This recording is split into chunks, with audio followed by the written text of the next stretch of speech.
Hello बच्चों, आपके अपने YouTube चैनल साइंसेस पर आपका वेलकम है। बच्चों, हम बात कर रहे हैं क्लास 10 बायोलॉजी के चैप्टर फर्स्ट, जिसका नाम है जैव प्रक्रिया यानी लाइफ प्रोसेस। बहुत ही महत्वपूर्ण चैप्टर है आपकी बोर्ड परीक्षा के लिए। तो आइए देर न करते हुए स्टार्ट करते हैं बच्चों आज के अपने टॉपिक को, जिसका नाम है मानव श्वसन तंत्र। बच्चों, इसके पहले वाले लास्ट लेक्चर में हमने कंप्लीट किया था श्वसन तंत्र, यानी जो लास्ट वीडियो हमने अपलोड किया था बच्चों, उसमें श्वसन तंत्र या रिस्पायरेटरी सिस्टम के बारे में बात कर रहे हैं। जो आज हम बात कर रहे हैं बच्चों, वो मानव श्वसन तंत्र यानी ह्यूमन रिस्पायरेटरी सिस्टम के बारे में बात कर रहे हैं। तो बच्चों, देर न करते हुए आइए स्टार्ट करते हैं आज के अपने टॉपिक को। अगर अभी तक आपने चैनल को सब्सक्राइब नहीं किया तो चैनल को जरूर सब्सक्राइब करें और वीडियो को ज्यादा से ज्यादा शेयर करें। देखिए, अगर हम बच्चों मानव श्वसन तंत्र की बात करें तो इसमें मानव श्वसन तंत्र जो होता है वो आपको डायग्राम पर दिखाएंगे अभी किस तरह से कौन सी गैस किस तरह से आती जाती है, इन सब चीजों के बारे में हम बात करेंगे। तो पहले डिफिनेशन देखते हैं कि मानव श्वसन तंत्र की परिभाषा क्या होती है। ठीक है, तो देखिए, मानव के श्वसन तंत्र में उन सभी अंगों को सम्मिलित किया जाता है जो गैसों के विनिमय में योगदान देते हैं। तो आपको ये समझना है कि विनिमय शब्द का मतलब क्या होता है। जैसे बच्चों, हमारी बॉडी में ऑक्सीजन क्या करता है, एंटर करता है, तो कार्बन डाइऑक्साइड कहाँ जाता है, बाहर जाता है। तो आप देख सकते हैं कि एक गैस जो है हमारे बॉडी में एंटर कर रही है और दूसरी जो गैस है, ठीक है, और जो दूसरी गैस है बच्चों वो क्या हो रही है, तुरंत बाहर जा रही है। ठीक है, तो ये देखिए, एक साथ गैसों का आदान प्रदान हो रहा है, इसी को एक्सचेंज कहते हैं या फिर हिंदी में विनिमय शब्द दिया जाता है। तो बच्चों, विनिमय में योगदान देते हैं। मानव में श्वसन फेफड़ों द्वारा होता है। किसमें होता है, मानव में श्वसन फेफड़ों द्वारा होता है। मतलब यहाँ पे अच्छा, मानव के अलावा कोई और ऐसा जीव है क्या जिसमें फेफड़ों के अलावा किसी और अंग के द्वारा भी श्वसन होता है क्या? तो आइए हम देखते हैं। तो मानव में श्वसन फेफड़ों द्वारा होता है बच्चों। वहीं अगर हम मेढक की बात करें, किसकी बात करें, मेढक की बात करें, मैं आपको स्क्रीन पर दिखा रहा हूँ मेढक। बच्चों, आपको स्क्रीन पर ये जो फ्रॉग दिख रहा है, ये मेढक दिख रहा है। ठीक है, ये मेढक जो आपको स्क्रीन पर दिख रहा होगा बच्चों, ये मेढक जो है फेफड़े के साथ साथ, ठीक है, इसमें फेफड़े के द्वारा श्वसन तो होता ही होता है। ठीक है, साथ ही साथ इसकी जो त्वचा है, ठीक है, आप कभी भी इसको टच करेंगे, ठीक है, इसको क्या करेंगे, टच करेंगे, तो आपको ये क्या कैसा नजर आएगा, मॉइस्ट नजर आएगा। यानी इसकी त्वचा पर हमेशा कुछ ऑयली जैसा, तेल जैसा क्या होगा, चिपचिपा पदार्थ होगा, जिसकी जिसके कारण इसकी स्किन क्या होती है, मॉइस्ट होती है, त्वचा कैसी होती है, नम होती है। अब ये क्या करते हैं, इन त्वचा के द्वारा भी बच्चों ये क्या करते हैं, श्वसन करते हैं। ठीक है, तो मनुष्य हमने देखा कि मनुष्य फेफड़े के द्वारा श्वसन कर रहा है। वहीं अगर हम फ्रॉग की बात करें तो फेफड़े के साथ साथ बच्चों ये त्वचा के द्वारा भी क्या करते हैं, श्वसन करते हैं। ठीक है बच्चों, तो आपने फ्रॉग में देख फुफ्फुसीय श्वसन, ठीक है, फुफ्फुसीय श्वसन कहा जाता है, या कह सकते हैं मनुष्य के श्वसन तंत्र को दो भागों में हम क्या करते हैं, बांट सकते हैं। ठीक है बच्चों, तो आप देख सकते हैं डायग्राम के थ्रू, ठीक है, कि किस तरह से, ठीक है, डायग्राम के थ्रू आप देख सकते हैं कि किस तरह से जो गैस होगी हमारे शरीर में एंटर करती है। तो पहले आप देख सकते हैं कि नासाद्वार, ठीक है, आप स्क्रीन पर देख सकते हो कि ये जो नासाद्वार है, यहाँ से एयर क्या होती है, अंदर जाती है। नासाद्वार के बाद तुरंत बच्चों कहाँ पे, ये गैस एंटर होते हुए ग्रसनी में आती है। ठीक है, ग्रसनी के बाद ये एक और एक अंग होता है जिसको हम स्वर यंत्र के नाम से जानते हैं, वहां पर जाता है। ठीक है, फिर स्वर यंत्र के बाद ये कहाँ जाएगा, श्वास नली में जाएगा। ठीक है, कहाँ जाएगा, श्वास नली में जाएगा, और श्वास नली के बाद बच्चों ये आगे चल के कहाँ पे, श्वसनी में चला जाता है। ठीक है, कहाँ पे चला जाता है, श्वसनी में चला जाता है, और श्वसनी से होते हुए बच्चों ये कहाँ पे जाएगा, फुफ्फुस यानी फेफड़े में जाएगा। ठीक है, कहाँ पे जाएगा, फेफड़े में जाएगा, और लास्ट आप देखेंगे ये कहाँ चला जाएगा बच्चों, ये आखिरी में ये कोपिका जो होती है, एल्बुलाई होते हैं, यहाँ पे ये क्या होते हैं बच्चों, चले जाते हैं। तो एक बार फिर से समझिएगा, पहले जो गैस एंटर हमारे जो नाक होगी, नोज होगी, वहां के जो अंग होते हैं उसको नासाद्वार कहते हैं, वहां से गैस एंटर होगी। ठीक है, वहां से फिर गैस कहाँ जाएगी, ग्रसनी में जाएगी। ठीक है, ग्रसनी के बाद बच्चों कहाँ जाएगी, श्वास नली में जाएगी। श्वास नली के बाद कहाँ पे जाएगी, श्वसनी में जाएगी। श्वसनी के बाद ये कहाँ जाएगी बच्चों, श्वसनिका में जाएगी। देन हमारे फेफड़े यानी फुफ्फुस में जाएगी, और फिर ये लास्ट में कहाँ जाएगी, कुपिका कोशा में जाएगी, यानी एल्बुलाई में गैस कहाँ चली जाएगी। ये इस तरह से गैसों का क्या होता है, हमारे शरीर में एंटर होता है। तो ये गैसों का क्या है, श्वसन मार्ग जो होता है उसका एक डायग्राम आप देख सकते हैं कि श्वसन मार्ग जो होता है इस तरह से ये बनता है। आगे देखते हैं बच्चों, एक एक हेडिंग के तौर पे हम इसको क्या करेंगे, पढ़ेंगे, क्योंकि हमें बोर्ड एग्जाम देना है और बोर्ड एग्जाम में, ठीक है, इनके बारे में लिखना होगा। ठीक है, तो देखेंगे बच्चों कि श्वसन तंत्र का मुख्य काम, ठीक है बच्चों, आप देख सकते हो कि श्वसन तंत्र का, अगर आपसे कोई पूछे कि श्वसन तंत्र का मुख्य काम क्या होता है, ठीक है, तो श्वसन तंत्र का जो मुख्य काम बच्चों होता है वो शरीर के अंगों तक O2 को पहुंचाना और वहां से कार्बन डाइऑक्साइड को शरीर से बाहर निकालना। ठीक है, यानी हमारा जो श्वसन तंत्र है वो क्या करता है, हमारे शरीर में ऑक्सीजन को लेके जाता है और कार्बन डाइऑक्साइड को ये क्या कर देता है बच्चों, बाहर कर देता है। ठीक है, यहाँ पे एक अंग था जिसको हमने ऊपर देखा था डायग्राम में, आप देख सकते हो। ठीक है, आप क्या कर सकते हो, देख सकते हो डायग्राम में। ठीक है, यहाँ पे ये ग्रसनी है, क्या है, ग्रसनी है बच्चों, क्या है ये, ग्रसनी। तो हम ग्रसनी के बारे में डिस्कस करेंगे। ठीक है, तो देखिए ग्रसनी के बारे में लिखा है कि ग्रसनी में भोजन और हवा दोनों का सामान्य मार्ग है। ठीक है, ग्रसनी में भोजन और हवा दोनों का क्या है, सामान्य मार्ग है। इसके नीचे एक ढक्कन इपिग्लॉटिक्स होता है। ठीक है, जो खाना खाते समय श्वास नली को क्या कर देता है, बंद कर देता है, ताकि खाना फेफड़ों में ना जाए। ठीक है, क्योंकि आप समझ सकते हैं ये इस तरह से एक पाइप होती है और एक पाइप पीछे की तरफ होती है बच्चों। ठीक है, कहाँ होती है, पीछे की तरफ होती है। एक से हम क्या करते हैं, ब्रीदिंग करते हैं, और दूसरे से हम क्या करते हैं, जब भोजन करते हैं तो ये कहाँ जाता है, हमारे शरीर में यानी हमारे पेट के अंदर जाता है। तो इससे हम क्या करते हैं, गैस यानी जो सांस लेते हैं इससे लेते हैं, और जो भोजन के पार्टिकल होते हैं इसमें चले जाते हैं। ठीक है, तो इस पे एक ढक्कन लगा होता है ताकि ये जो भोजन के पार्टिकल हैं इस वाले पाइप में ना जा सकें। ठीक है, तो ये जो ढक्कन होता है बच्चों, इसी को हम एपिग्लॉटिक्स कहते हैं। क्या कहते हैं, एपिग्लॉटिक्स कहते हैं। ठीक है, तो आइए हम एक रेखा चित्र के द्वारा, फ्लो चार्ट के द्वारा श्वसन मार्ग को हम समझते हैं। ठीक है, सबसे पहले गैस कहाँ जाएगी बच्चों, जो हम ऑक्सीजन गैस लेंगे वो कहाँ जाएगी, नासा द्वार में जाएगी, नेजल चैम्बर में जाएगी, फिर ग्रसनी में जाएगी, ग्रसनी के बाद स्वर यंत्र में जाएगी, फिर श्वास नली में जाएगी, फिर श्वसनी में जाएगी, फिर फेफड़ा में जाएगी, फिर कोशिकाओं में ये क्या होंगी, चले जाएंगे। ठीक है बच्चों, अब हम क्या पढ़ेंगे कि श्वसन तंत्र के जो मुख्य अंग हैं और उनकी कौन क्या क्या कार्य हैं, वो कौन कौन से कार्य करते हैं, इनके बारे में हम क्या करेंगे बच्चों, पढ़ेंगे। बच्चों श्वसन तंत्र के मुख्य भाग और उनके कार्य में हम जो पहला हेडिंग पढ़ेंगे, ठीक है, वो है नासा द्वार। ठीक है, क्या है, नासा द्वार या नासा गुहा के नाम से या नेजल कैविटी के नाम से हम जानते हैं। ठीक है, आपको पता होना चाहिए कि इसको कहते किसको हैं, नासा द्वार कहते किसको है, नासा गुहा किसको कहते हैं। तो याद रखिएगा, यहाँ से हवा शरीर के अंदर प्रवेश करती है। ठीक है, यहाँ से यानी जो नासा द्वार है वहीं से क्या होगी, हवा जो एयर होगी वो हमारे शरीर के अंदर क्या करेगी, प्रवेश करेगी। साथ ही नाक के अंदर छोटे छोटे बाल और चिपचिपा बलगम होता है, जिसको हम म्यूकस के नाम से या श्लेष्म के नाम से भी, ये जो बलगम नाम दिया गया है, ठीक है, इसे हम श्लेष्म के नाम से जानते हैं। ठीक है, होता है जो धूल के कणों और बैक्टीरिया को फेफड़े में क्या करता है, जाने से रोकता है। ठीक है बच्चों, आपको स्क्रीन पर जो डायग्राम दिख रहा होगा, ठीक है, यही डायग्राम जो होगा वो नासा द्वार कहलाता है। ठीक है, क्या कहलाता है, नासा द्वार कहलाता है। ये देखिए, ये एयर जो होगी, ऑक्सीजन गैस यहीं से क्या होगी बच्चों, एंटर करेगी। ठीक है, और कार्बन डाइऑक्साइड गैस भी कहाँ आएगी, बाहर आएगी। तो यहाँ पे देखिए, यही जो स्पेस है, इसी के थ्रू क्या होगी, जो हवा होगी वो शरीर के अंदर क्या करेगी, इंटर करेगी। यहाँ पे आपसे कहा गया कि जो छोटे छोटे क्या होंगे, हेयर्स होंगे, छोटे छोटे क्या होंगे बच्चों, हेयर्स होंगे, क्या होंगे, बाल होंगे। और साथ ही साथ यहाँ पे क्या होगा बच्चों, कुछ लिक्विड होगा, जिसको हमने श्लेष्म बोला था, क्या बोला था, श्लेष्म बोला था, या म्यूकस बोला था, या जिसे बलगम के नाम से भी हम क्या करते हैं, जानते हैं। अब क्या होगा, जब कोई आप जब सांस लेंगे तो कोई बैक्टीरिया या वायरस, ठीक है बच्चों, क्या, कोई बैक्टीरिया और वायरस जब हवा के साथ हमारे शरीर में प्रवेश करने का कोशिश करेगा, तो ये जो हेयर, क्योंकि हेयर जो होते हैं वो बहुत घने होते हैं, क्या होते हैं, घने होते हैं। तो ये जो बैक्टीरिया, विषाणु या कोई भी वायरस, जीव, ठीक है, जब शरीर के अंदर घुसने का प्रयास करेगा, जाने का प्रयास करेगा, तो ये जो बाल होंगे, जो हेयर्स होंगे, उनको क्या करेंगे, रोक लेंगे। तो एक तरह से आप कह सकते हैं कि नासा द्वार में जो हेयर्स होते हैं वो छनने का काम करते हैं। क्या करते हैं, छनने का काम करते हैं, छानने का काम करते हैं। किसको, बैक्टीरिया या वायरस को, या जो छोटे ऑर्गेनिज्म होते हैं, माइक्रो ऑर्गेनिज्म होते हैं, जो एयर के साथ हमारे फेफड़े में जाने की क्षमता रखते हैं, उनको ये क्या कर देते हैं, जाने से रोक देते हैं। तो इसी को बच्चों हम नासा द्वार या नासा गुहा के नाम से क्या करते हैं, जानते हैं।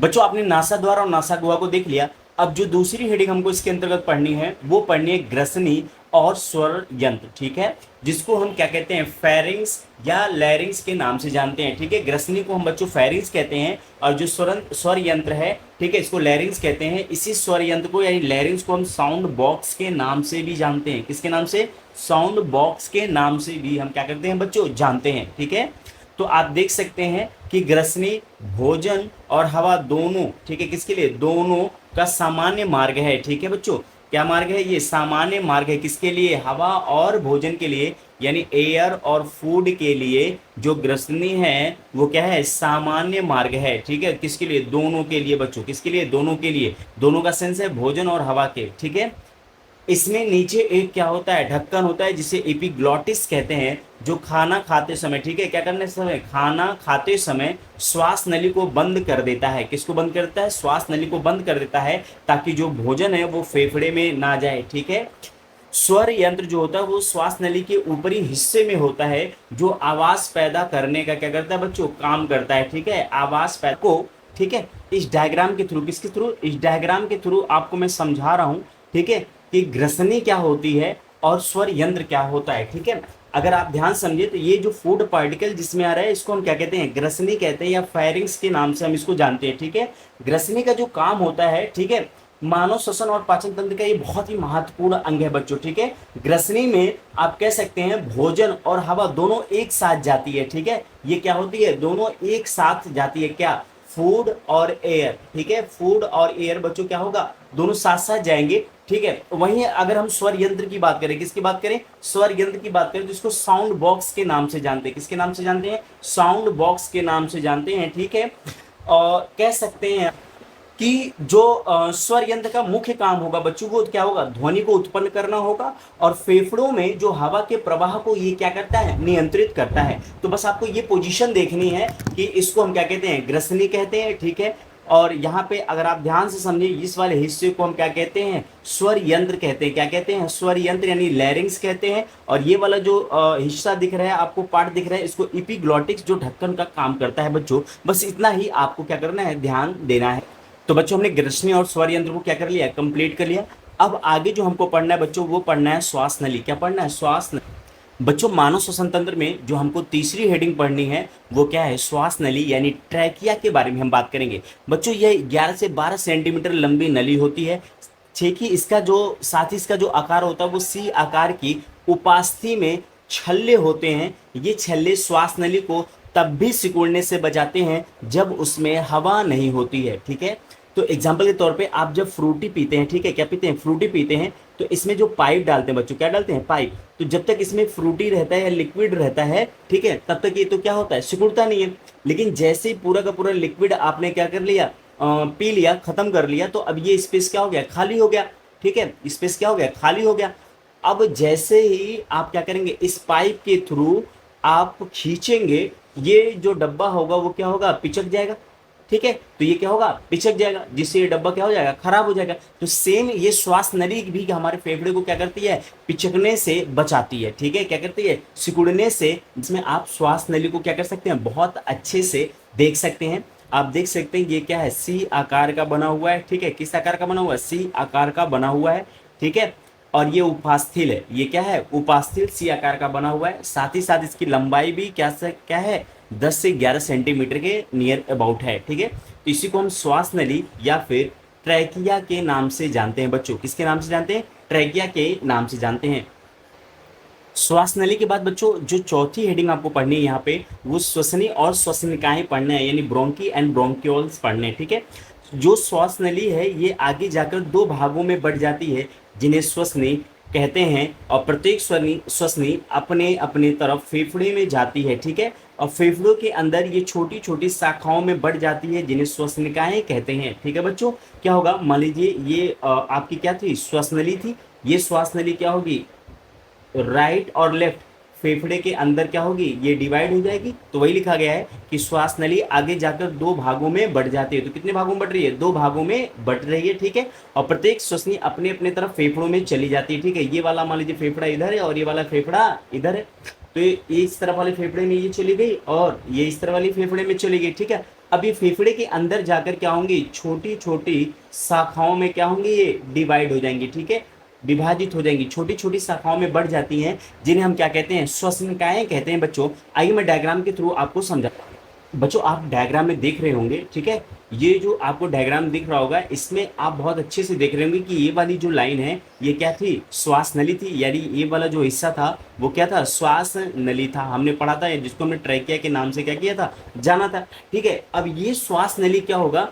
आगे चल के दो हिस्सों में क्या होगी, विभाजित हो जाएगी, डिवाइड हो जाएगी। इसी को बच्चों हम क्या कहते हैं, श्वसनी कहते हैं। क्या कहते हैं, श्वसनी कहते हैं। ठीक है, ये अपने फेफड़े की तरफ इधर चली जाएगी और ये इस फेफड़े की तरफ ये इधर चली जाएगी। यानी कहने का मतलब है कि जो श्वास नली है आगे जाकर दो भागों में ये बच्चों क्या हो रही है, बट जा रही है। कितने भागों में, दो भागों में बट जा रही है, जिन्हें हम क्या कह रहे हैं, श्वसनी कह रहे हैं। क्या कह रहे हैं, श्वसनी कह रहे हैं। ठीक है, और प्रत्येक श्वसनी जो होगी वो अपने तरफ के फेफड़े में ये जाएगी। ठीक है, अपने अपने तरफ। मान लीजिए इधर चली गई और ये इधर चली गई।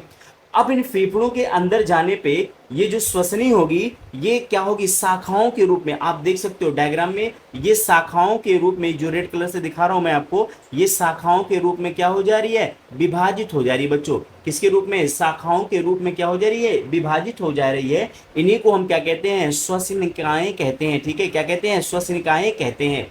तो यहाँ पे ये श्वसनी है। ठीक है, ये श्वास नली है। श्वास नली किस में डिवाइड हुई, श्वसनी में। श्वसनी जो होगी वो अपने अपने फेफड़ों की तरफ क्या होगी, इंटर हो जाएगी। ये दो भागों में डिवाइड होगी और जब ये फेफड़े में चली जाती है तो ये शाखाओं के रूप में क्या होती है, विभाजित होती है, जिसको हम क्या कहते हैं, श्वसनिकाएं कहते हैं। आई होप बच्चों ये डायग्राम से आपको ये वर्ड जो है बहुत अच्छे से क्लियर हो रहे होंगे।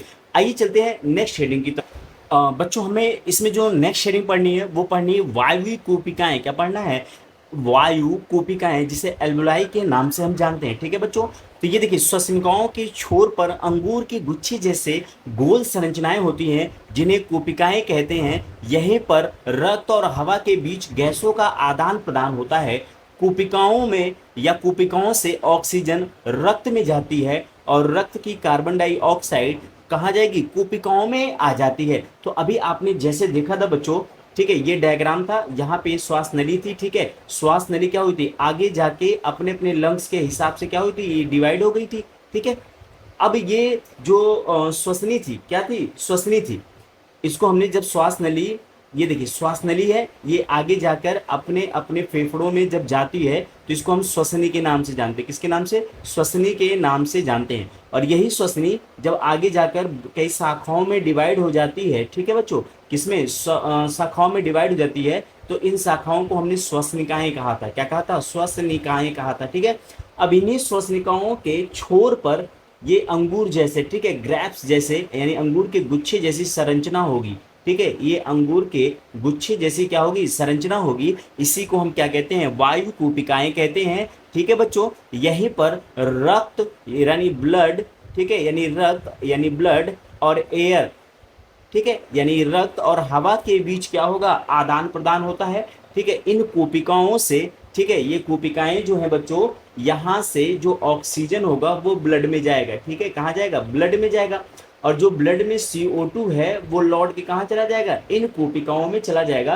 तो आप देख सकते हैं कूपिकाओं से ऑक्सीजन निकलकर हमारे ब्लड में जा रहा है और ब्लड में जो बना हुआ कार्बन डाइऑक्साइड है, ठीक है, ये कहाँ चला आता है, हमारी कूपिकाओं में चला आता है। आइए मैं डायग्राम के थ्रू इसको भी मैं समझाता हूँ आप बच्चों। आप देख सकते हो डायग्राम के थ्रू, ठीक है, ये डायग्राम के थ्रू मैं आपको दिखा रहा हूँ। ये जो ग्रीन पेन से आ रही बच्चों, ये हमारी क्या थी, श्वास नली थी। ठीक है, ये श्वास नली थी। अब ये जो श्वास नली है, ठीक है, कितने भागों में, दो भागों में डिवाइड हो जा रही है। ठीक है, कितने भागों में, दो भागों में डिवाइड हो जा रही है, जिसको हमने बच्चों क्या कहा था, श्वसनी के नाम से हम जानते हैं, श्वसनी कहा था।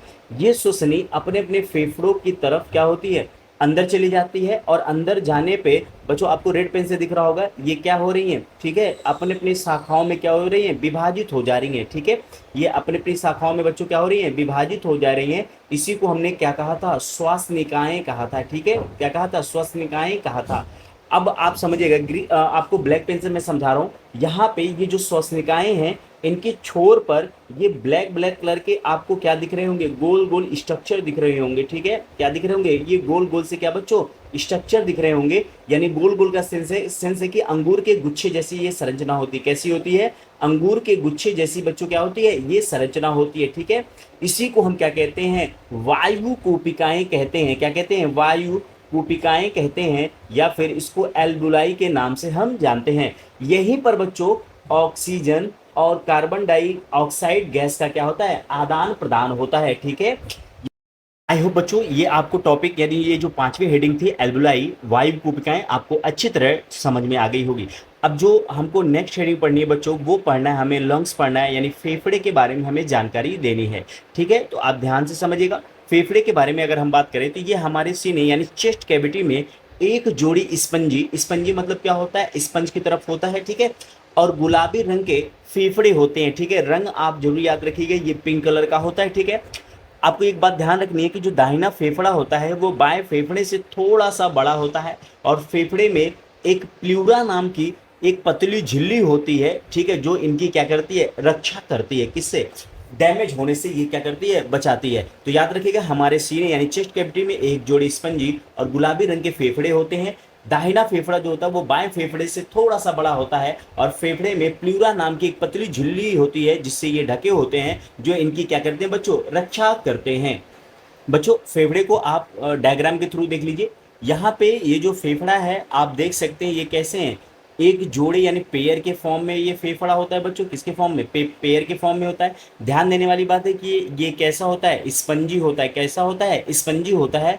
और साथ ही साथ अगर आप ध्यान समझे, ठीक है, एक प्लूरा नाम की एक क्या होती है बच्चों, झिल्ली होती है जिससे हमारा फेफड़ा क्या होता है, ढका होता है। ठीक है, कैसी झिल्ली होती है बच्चों, प्लूरा नाम की एक झिल्ली होती है। ठीक है, वो क्या करती है, हमारे फेफड़ों की क्या करती है, रक्षा करती है। तो आप देख सकते हैं ये आपके फेफड़े का कुछ इस तरह से डायग्राम होता है जो आपको अच्छी तरह से समझना होगा। ठीक है, तो ये फेफड़ा आपका क्या हुआ, खत्म हुआ। नेक्स्ट हेडिंग जो बच्चों आपको पढ़नी है वो पढ़नी है डायाफ्राम। ठीक है, ये हमारी क्या होगी, लास्ट हेडिंग होगी इसके। यह छाती के निचले हिस्से में स्थित एक मजबूत मांसपेशी की चादर होती है। ठीक है, याद रखेंगे यह छाती के निचले हिस्से में स्थित एक मजबूत मांसपेशी की चादर होती है। ठीक है, जब डायफ्राम नीचे जाता है तो फेफड़ों में हवा भरती है, यानी आप क्या करते हैं, सांस लेते हैं।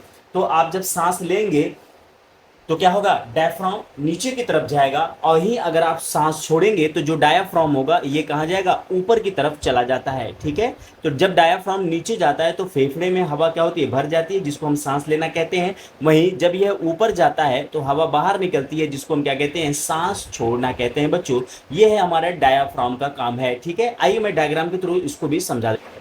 बच्चों आप डायग्राम के थ्रू देख सकते हैं कि जो डायाफ्राम है वो क्या है, हमने पढ़ा कि ये छाती के, ये देखिए मान लीजिए ये हमारा चेस्ट है। ठीक है, चेस्ट के निचले हिस्से में पाया जाता है। कहाँ पाया जाता है बच्चों, चेस्ट के निचले हिस्से में ये क्या होता है, पाया जाता है। ठीक है, ये क्या होती है, देखिए ये मांसपेशी की क्या होती है, एक मजबूत चादर होती है। कैसी होती है, ये मांसपेशियों की बच्चों क्या होती है, एक मजबूत चादर होती है। क्लियर है, आगे ही ध्यान समझिएगा, जब डायफ्राम क्या होगा, नीचे जाएगा तो आप क्या करेंगे, सांस लेंगे। यानी जब आप सांस लेते हैं तो डायफ्राम नीचे की तरफ जाता है और जब आप सांस छोड़ेंगे तो ये डायफ्राम कहाँ जाएगा, ऊपर की तरफ जाएगा। तो बच्चों फिलहाल डायफ्राम में आपको इतना ही समझना है कि ये मजबूत मांसपेशियों का क्या होती है, एक चादर होती है और ये हमारे छाती के नीचे क्या होता है, चेस्ट के नीचे स्थित होता है। तो बच्चों यहाँ तक हमने डायफ्राम को भी कवर कर लिया। अब हम कुछ शॉर्ट फॉर्म देखेंगे, कौन से अंग किस तरह से काम करते हैं। ठीक है बच्चों, तो यहाँ पे अगर हम देखें तो जो अंग के नाम है वो नाक, यानी जो नोज है वो क्या करती है, इसका जो मुख्य काम है बच्चों वो हवा को छानना, गर्म और क्या करना, नम करना। ठीक है, साथ ही साथ अगर हम श्वास नली की बात करें तो ये हवा को फेफड़ों तक क्या करता है, सुरक्षित पहुंचाता है। वहीं अगर हम कूपिका की बात करें, किसकी बात करें, कूपिका की बात करें, तो ये ऑक्सीजन और कार्बन डाइऑक्साइड का क्या करता है, एक्सचेंज करता है यानी विनिमय करता है। वहीं अगर हम डायाफ्राम को समझे तो ये फेफड़ों को क्या करता है बच्चों, सिकुड़ने और फैलने में मदद करता है। इसीलिए जब आप ब्रीदिंग करते हो यानी सांस लेते हो, ये फेफड़े हमारे क्या होते हैं, ऊपर नीचे होते हैं। ठीक है, तो ये सिकुड़ना और फैलना काम किसका है, डायाफ्राम का है। फिलहाल इस वीडियो में बच्चों यहीं तक, मिलते हैं नेक्स्ट टॉपिक में नेक्स्ट वीडियो के साथ। तब तक के लिए धन्यवाद। चैनल को सब्सक्राइब करना ना भूलेगा। ठीक है, धन्यवाद।